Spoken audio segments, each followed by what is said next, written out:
So public lands have been the blueprint of my life, in retrospect. I grew up in the southwest corner of Washington State in a town of 600 people. The Mount St. Helens, a national monument and an active volcano that had blown its top a few years before I was born, was right out in my backyard. The Pacific Crest Trail ran north-south, just a little bit further to the east. My mom was a devout Catholic. She was one of 10. And through her, I gained the ability to believe in things that I couldn't see. My dad worked 6 days a week, and there was no chance in hell that he was going to church on the 7th. And through him, I gained the ability to not take religion too seriously. As I grew up and grew older, and eventually grew out of sports, thank goodness I didn't make the college basketball team, I once again started spending increasing amounts of time outside, and my worldview expanded in direct proportion. Immediately after college, I moved to Montana and I worked at a dude ranch, and chasing bull elk out of the way of horseback rides, fly fishing for the first time, and also traveling through and camping in bear habitat. I started taking annual week-long backpacking trips to the backcountry of Yosemite National Park, just having my mind blown wide open and filled with awe at the high granite peaks and alpine lakes of the high Sierras. I was still in my early 20s when I moved to Colorado, and through a series of fateful events, my first home in the Rockies was an old Forest Service cabin. It was 14 by 10 feet, so 140 square feet. It didn't have electricity or running water, but it had a fresh coat of blue paint, and it was called Blueberry. I moved into Blueberry in March, and it didn't have a whiff of insulation, but it had a good wood-burning stove, and so I'd get that baby sweaty hot before I went to sleep, and in the morning my olive oil would be frozen solid. It was an amazing place. It was surrounded on 3 sides by public lands. It abutted a huge wilderness area, and immediately behind it there was a solid rock wall that I would climb for sunsets and occasionally sunrises. The main decor in Blueberry was a bouquet of hawk, eagle, and vulture feathers that I collected from the surrounding cliffsides. And it was just a really amazing time in my life when I developed self-reliance, enjoyed the relative isolation outside the reach of modern conveniences and electronics. And also, it was my first time living in the mountains, like right in them at 8,200 feet. And I realized that different natural landscapes amplify different aspects of our wild selves. While living in Blueberry, I was dating a girl in Aspen. You can imagine the contrast. I was visiting her one time, still in early spring, that I took what would be the first of many solo kind of expeditions into the wilderness. I wanted to hike the Crested Butte and back, which is a little under 20 miles each direction. And so I swung by the ranger station and asked if there was enough snow gone that it would even be possible. And the answer I received was something along the lines of, "Let us know if you make it." I think they had more confidence in me than they should have. So naturally, I was encouraged. So I woke up the next morning, and I was able to make it over East Maroon Bells Pass pretty easily. There was snow, but I could always see the trail on the far side of the snow. And so I was able to hike and post-hole the 17-odd miles, and then get to the point where you could hitchhike into Crested Butte and get a milkshake with enough time to hitchhike back to the other trailhead and pitch a tent before it was dark. So that night I woke up, I remember, and it was there was this commotion, and it was getting louder and louder, closer and closer. When I'd gone to sleep, I was completely alone, but now there was something specifically that were rapidly approaching my tent, to the point where they actually caved in part of the tent, eliciting a high-pitched "get" from me and a slap that actually made contact. And when I got my headlamp on, it was 2 bear cubs that were wrestling literally like on my tent. And so I just shut that baby off as quickly as possible and just played possum. I just lay down and hoped that Mama Bear wasn't around or ripped me in half.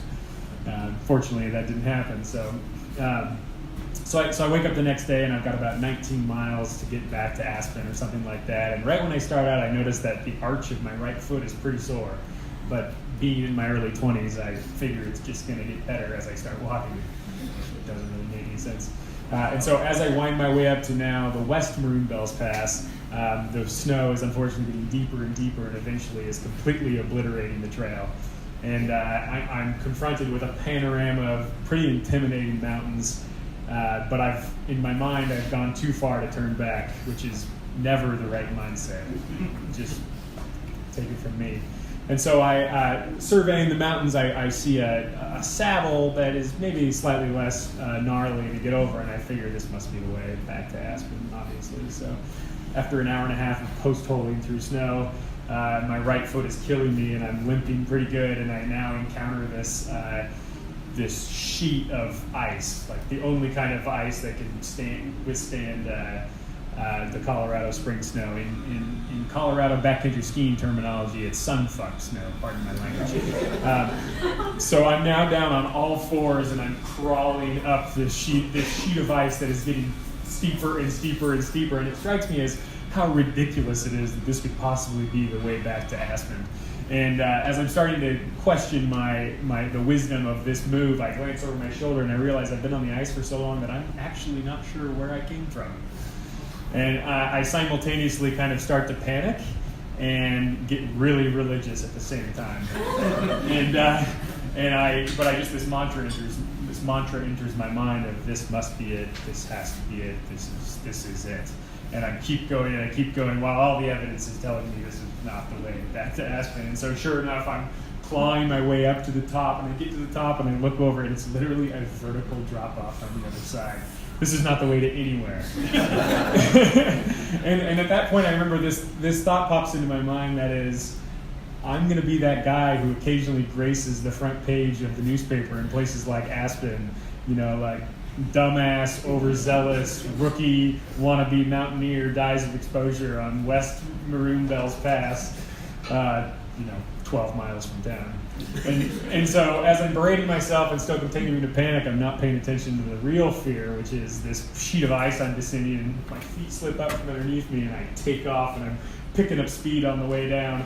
And fortunately it turns to softer snow and I'm able to arrest my descent and land just like a heap. My backpack's over there, and both of my legs are bleeding. I'm wearing shorts, of course. And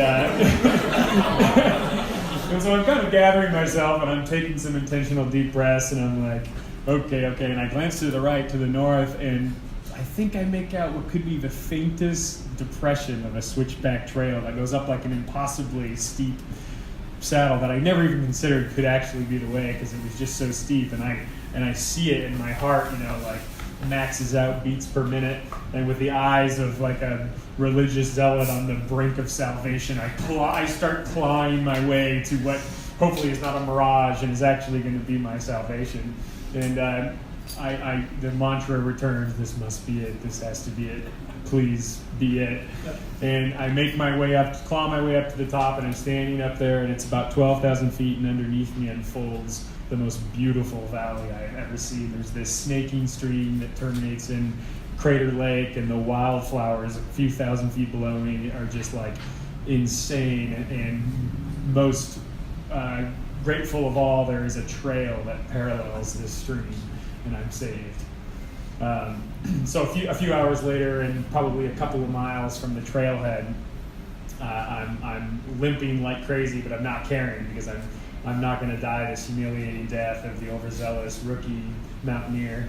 And I stopped to pee on a boulder, as you do when you're through hiking something on your own. And I had planned on waiting and peeing until I ended the hike as a little reward to myself. but I ended up not being able to hold it. And so I've got a pretty healthy stream going. And I finish up and I take one step around this boulder, and I would be goddamned if there's not a pretty girl almost exactly my same age leaning on the other side of this rock doing a boat. And so for the second time in this round trip, a high-pitched squeal comes out of my mouth, and I no joke jump about a foot in the air and then say something that I'm sure is incomprehensible, and like limp crazily off down the trail as quickly as possible, my face beet red in embarrassment, but I survived.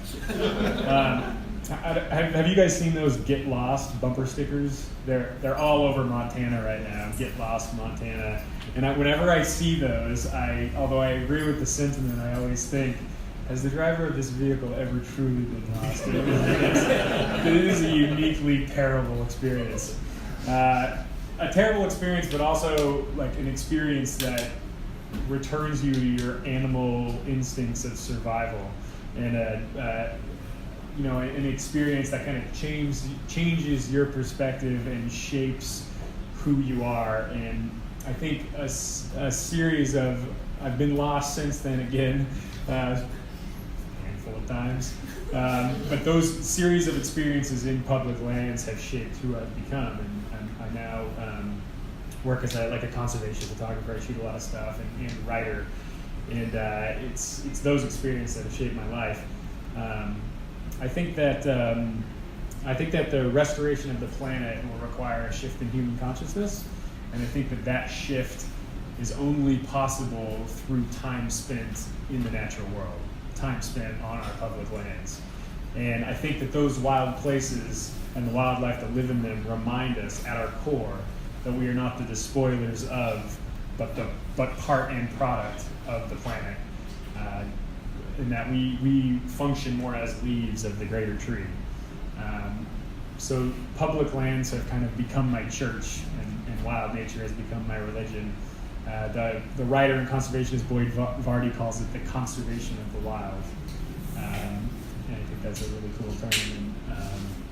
And public lands have been the blueprint of my life. Thank you very much.